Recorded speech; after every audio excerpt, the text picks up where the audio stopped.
इस वीडियो में देखेंगे जिसके लिए हर वो पर्सन जो एम्प्लॉय है या फिर हर वो एम्प्लॉय जो एक्सेल से रिलेटेड चीज़ों को जानना चाहता है, फॉर्मूलों को समझना चाहता है। आपको भी पता होगा कि ऐसे एम्प्लॉय जिनको एक्सेल के फॉर्मूले अच्छे से पता होता है और वो बेटर तरीके से चीज़ों को जानते हैं या समझे हुए होते हैं, तो उसको अच्छे से करते हैं। अभी तक हमने जितने भी वीडियोस देखे, हमने जितने भी प्रैक्टिस किए पिछली वीडियोस में, उसके मुकाबले ये जो फार्मूला है, ये अब जो हम फार्मूला करने वाले हैं, ये फंक्शन है। अभी तक जो हमने किया वो सब के सब डेकोरेशन वाले केस थे, यानी कि अगर हमें डेटा का डेकोरेशन करना हो, डेटा का फॉर्मेटिंग करना हो, किसी न किसी उसकी मॉडलिंग करना हो, ठीक है। बहुत से लोग उसको मॉडलिंग के वर्ड से नाम से जानते हैं, बहुत से लोग उसको फॉर्मेटिंग के नाम से वर्ड का यूज़ करते हैं, है ना। बहुत से लोग उसको स्टाइल के नाम से वर्ड का यूज़ करते हैं। डिपेंड करता है, अलग अलग पोजीशन पर जो लोग होते हैं ना, वो अलग अलग तरह के वर्ड का यूज़ करते हैं और अपने आप को बेटर दिखाने की कोशिश करते हैं। तो ये सब मिला कर के ना एक ही चीज़ होता है। अगर आप फॉर्मेटिंग करोगे तो भी वही रिज़ल्ट आएगा, डेटा का मॉडलिंग करोगे तो भी वही रिज़ल्ट आएगा, डेटा का स्टाइलिश करोगे तो भी वही रिज़ल्ट आएगा, ठीक है। तो अभी तक हमने जितना भी कुछ किया, कुछ पॉइंट को छोड़कर हमने ज़्यादातर फॉर्मेटिंग करी है, यानी कि डेटा को डिज़ाइन बनाने की कोशिश करी है, डेटा को हमने कलरफुल बनाने की कोशिश करी है ताकि वो अच्छे से अच्छा लुक मिले उसका।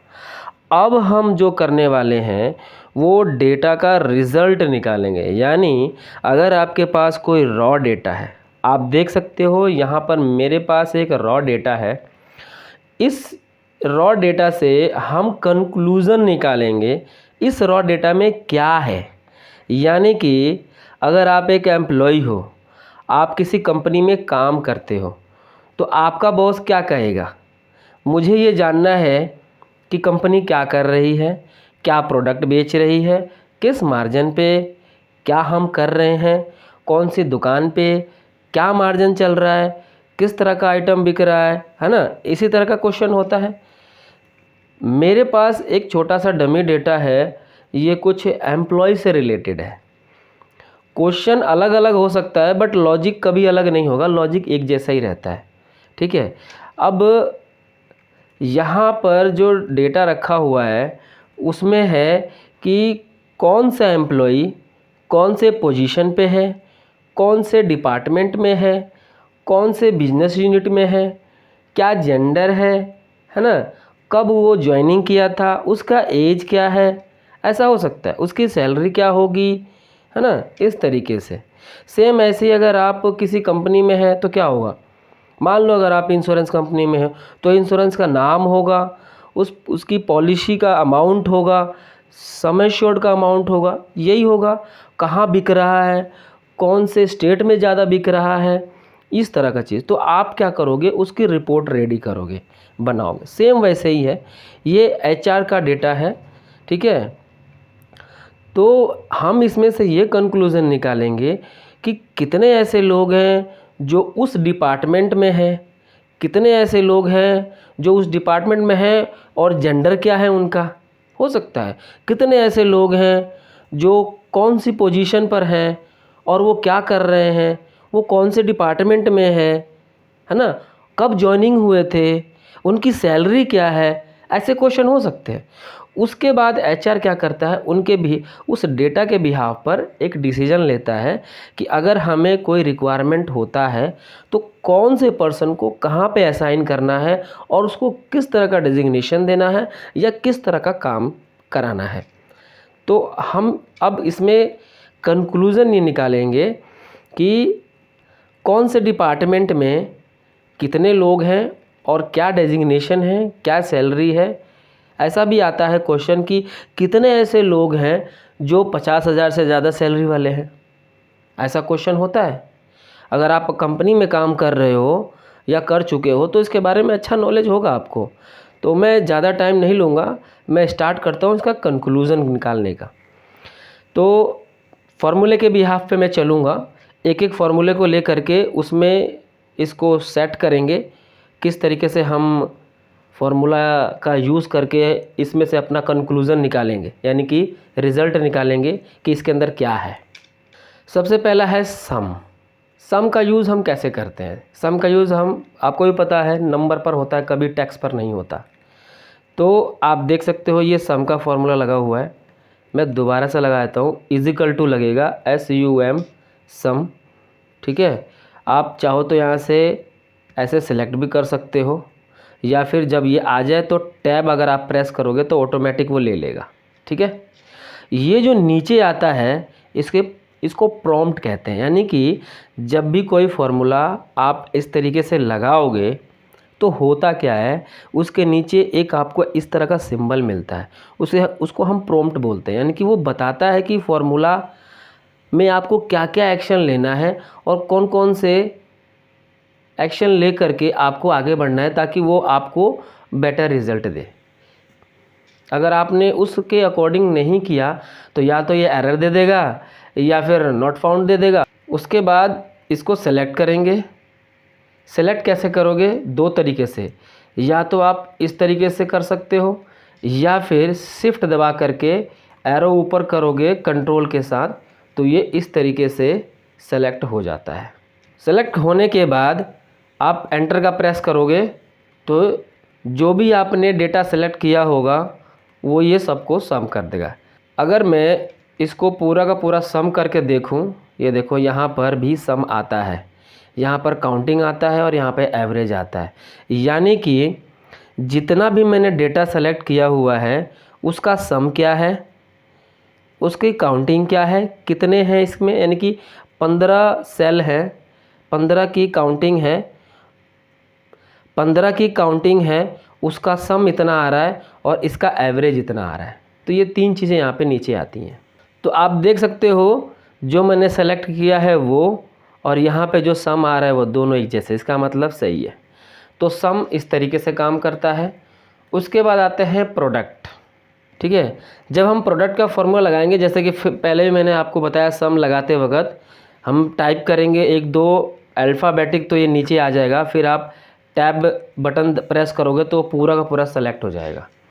मेरे को क्या करना है, सिर्फ ये 2 को सेलेक्ट करके प्रोडक्ट निकालना है। तो सेलेक्ट करने के बाद मैं जब एंटर करूँगा तो 12 आ रहा है। इसका मतलब ये है कि अगर मैं इन दोनों को मल्टीप्लाई करूँ तो ये क्या होगा, 12 आएगा।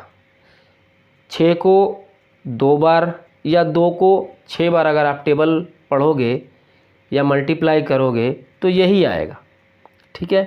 तो प्रोडक्ट जो है वो मल्टीप्लाई का काम करता है।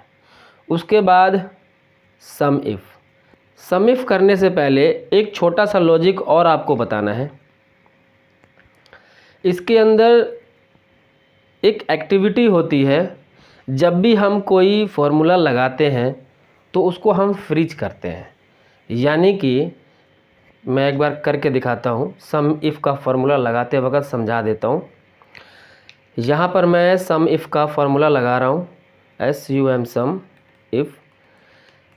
मैं क्या करूँगा, यहाँ पर रेंज सिलेक्ट करूँगा, ठीक है। और रेंज सेलेक्ट करने के बाद F4 प्रेस करूँगा। जब मैंने F4 प्रेस किया तो आपने यहाँ पर देखा ये डॉलर का निशान आ रहा है। जब दूसरी बार F4 प्रेस करूँगा तो ये देखो एक हट गया, इसके बीच में आ गया। जब तीसरी बार करूँगा तो ये बीच में से हट गया, किनारे चला गया। जब चौथी बार करूँगा तो दोनों तरफ से हट गया। अब इसका मतलब क्या होता है, ये जो आपको सामने दिखाई दे रहा है इसका मतलब है कि ये फ्रीज नहीं है। यानी कि अगर आप फार्मूला लगाओगे और इसको ड्रैग करोगे तो जहाँ पर आपने फार्मूला लगाया है वहाँ तो लग जाएगा, बट किसी दूसरे जगह पे नहीं लगेगा। क्यों? क्योंकि आपने फ्रीज नहीं किया है। फ्रीज का मतलब होता है कि आपने उसको उस जगह पर रोक लिया है, वो वहाँ से हिल नहीं सकता। अब उसके अगेंस्ट में जो भी फार्मूला लगेगा ना, उसके बीच में से जो भी आंसर होगा वो आपको निकाल के दे देगा, ठीक है। मैं करके भी दिखाया तो अगर इस तरीके से करूं और उसके बाद मैंने ये क्राइटेरिया लगा दिया कि इसमें से मेरे को ये सेलेक्ट करेगा उसके बाद मेरे को ये सम करना है, ये सैलरी सम करना है। ठीक है, अब मैं कंट्रोल डी करूँगा तो नीचे आ गया। अभी आप देख सकते हो मैंने सिलेक्शन यहाँ तक किया था, अब ये एक नीचे आ गया। क्यों? क्योंकि मैंने एक नीचे ड्रैग किया हुआ है, ऊपर से एक हट गया दोनों जगहों पर और ये नीचे की तरफ आ गया। इसका मतलब क्या है? ये फ्रिज नहीं है। अब मैं फ्रिज करके दिखाता हूँ।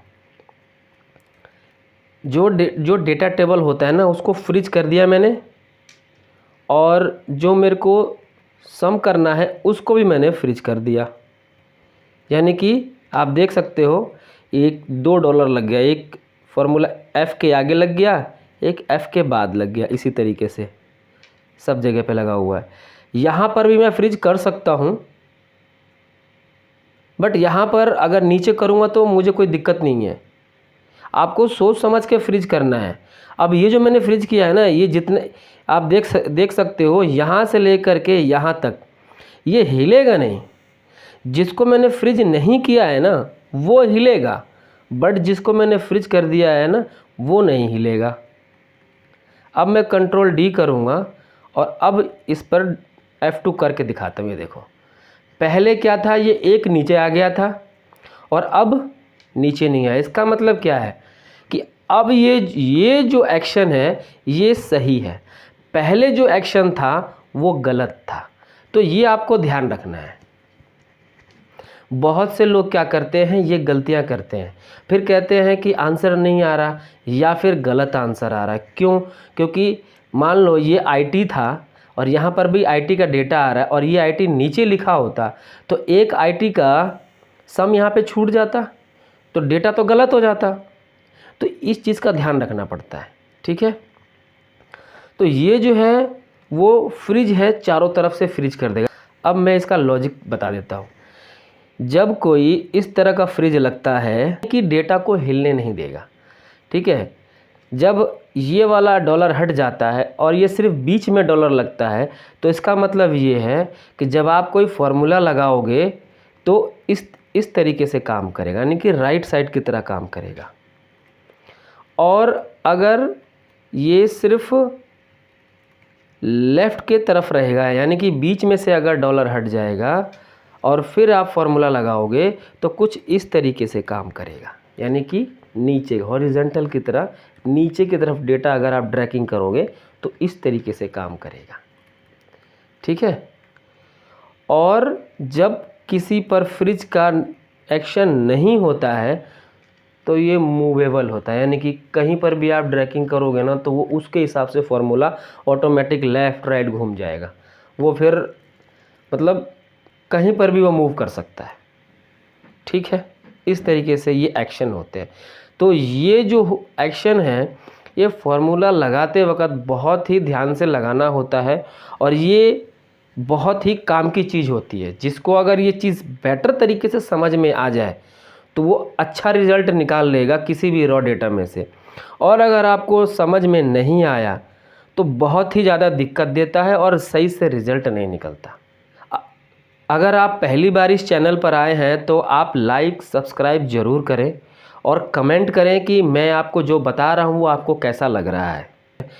इसी तरह के बहुत अच्छे अच्छे नॉलेज और डीपली एक्शन जो होता है और बहुत ही कम वीडियो में इस तरह की चीज़ें बताई जाती हैं, इस चैनल पर आपको देखने को मिलेगा। उसके बाद आते हैं एवरेज पे। एवरेज हमने यहाँ पर देख लिया था। एवरेज का मतलब आपको पता है कि मान लो इन तीनों का मुझे एवरेज निकालना है तो तीनों को सम करना है और 3 से डिवाइड करना है। अब ये देखो, तीनों को सम करेंगे तो ये क्या निकलेगा, 12, यानी कि 6 और 4 10 और 12। 12 को जब मैं 3 से डिवाइड करूँगा तो क्या निकलेगा, 4। आप समझ गए होंगे। उसके बाद आते हैं हम काउंट पे। काउंट क्या करता है? सबसे पहले हम इजिकल टू लगाएंगे, COUNT काउंट। मैं अल्फ़ाबेटिक को सिलेक्ट कर लेता हूँ, कुछ भी नहीं आया। इसका मतलब क्या है? इसका मतलब ये है कि काउंट जो है वो अल्फ़ाबेटिक पे काम नहीं करता। कौन सा काउंट अल्फ़ाबेटिक पे काम करेगा और कौन सा काउंट अल्फ़ाबेटिक पे काम नहीं करेगा, ये भी मैं बताऊंगा। ये जो है ये नंबर पे काम करेगा। ये देखो, इस समय काउंट कर दिया, यानी कि यहाँ से लेकर के यहाँ तक जो मैंने सेलेक्ट किया हुआ है ये 15 सेल है। सेल क्या होता है, यानी कि एक एक जो डिब्बा आपको इसमें नज़र आ रहा है वो डिब्बा ही सेल है। आप देख सकते हो ये जितने भी आपको डिब्बे नज़र आ रहे हैं, है ना, ये इस तरीके से ये सब एक एक सेल है। ठीक है, तो ये 15 काउंटिंग दिखाने लग गया। अब काउंट ए है, यानी कि यहाँ पे काउंट ए, अगर मैं इसमें काउंट के बाद ए लगा दूं और फिर एंटर करूं तो ये जो है नंबर पे काम कर रहा है। अगर मुझे अल्फ़ाबेटिक काउंट करना हो तो ये काउंट ए का यूज़ करेंगे तो ये काम करेगा। देखा, यानी कि काउंट फार्मूला का अगर आप यूज़ करोगे तो वो नहीं बताएगा इसका आंसर, लेकिन काउंट ए का यूज़ करोगे तो वो इसका आंसर दे देगा। तो काउंट जो है वो हर नंबर पे काम करेगा, लेकिन अल्फ़ाबेटिक पे कौन सा काम करेगा ये आपको पता होना चाहिए। उसके बाद है काउंट ब्लैंक। काउंट ब्लैंक का मतलब है कि कितने ऐसे सेल हैं जो मेरे को ब्लैंक वहाँ पर दिख रहा है। अब जो मैंने सेलेक्ट किया हुआ है ये कितने डिब्बे हैं, यानी कि कितने सेल हैं, 1 2 3 4 5। ठीक है, यहाँ पे तो 5 है तो हम काउंटिंग कर ले रहे हैं मैनुअल। जब हमारे पास 2-2 लाख 4-4 लाख का डेटा होता है वहाँ पर मैनुअल काम नहीं होता है, वहाँ पर फॉर्मूले के थ्रू काम होता है। तो काउंट ब्लैंक यहाँ से लेके यहाँ तक मैंने अगर किया तो ये मुझे बताएगा कि 6 है, यानी कि 2 3 4 5 6। तो अगर मुझे ब्लैंक काउंट निकालना हो कि कितने ऐसे सेल हैं जो डेटा में ब्लैंक है तो ये देगा। मान लो मैं यहाँ से ये ब्लैंक कर देता हूँ, 2 ब्लैंक है, एक और कर लेता हूँ। और अगर मैं चाहता हूँ कि यहाँ पर फॉर्मूला लगाऊँ यहाँ से लेके पूरा, तो यहाँ पर 3 ब्लैंक है, यानी कि 3 ऐसे सेल हैं जो ब्लैंक है। तो इस तरीके से ब्लैंक काउंट निकाल सकते हो आप। उसके बाद आते हैं काउंट इफ़। काउंट इफ़ क्या होता है, हमें काउंट तो करना है बट एक इफ़ का कंडीशन लगा देना है, जैसे कि ये लगा हुआ है। इसमें क्या है, काउंट इफ़ आप यहाँ पे प्रॉम्प्ट पे देख सकते हो, रेंज सेलेक्ट करना है, यानी कि यहाँ से लेके यहाँ तक हम रेंज सेलेक्ट करेंगे, F4 प्रेस करेंगे, कोमा लगाएंगे और क्राइटेरिया लगाएंगे मुझे क्या काउंट करना है। यानी कि IT जो वर्ड है इस डेटा में यहाँ से लेके यहाँ तक वो सिर्फ 4 है, आप देख सकते हो, सिर्फ और सिर्फ 4 है। इसी तरीके से जब मैं इसको कंट्रोल D करूँगा, कंट्रोल D का मतलब होता है यानी कि जो ऊपर है वही नीचे भी आ जाए। ठीक है, कंट्रोल D कॉपी पेस्ट कह सकते हो, कॉपी पेस्ट की तरह ही होता है।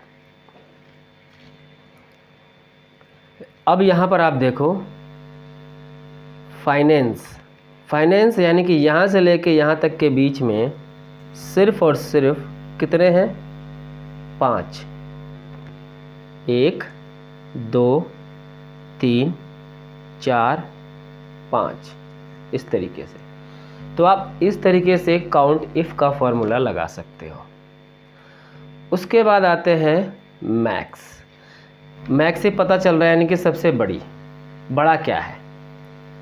अब मुझे इस एज में सबसे बड़ा एज निकालना हो तो कैसे निकालेंगे, मैक्स सेलेक्ट करूँगा मैं यहाँ से यहाँ तक और एंटर कर दूँगा, तो यानी कि 59 एज ऐसी है जो सबसे बड़ा नंबर है इसके अंदर। उसी तरीके से मिनी, अगर MIN कर दूंगा यहाँ पे, MIN मिनिमम यानी कि छोटा अमाउंट, तो सबसे छोटा एज जो है वो 25 है। यानी कि किसी कंपनी का अगर ये डेटा है तो सबसे कम उम्र वाला जो बंदा है उसकी एज जो है वो 25 है। ऐसे ही आप सैलरी का भी कर सकते हो, कुछ भी नंबर के बिहाफ पर आप कोई भी रिजल्ट निकालना चाहो निकाल सकते हो।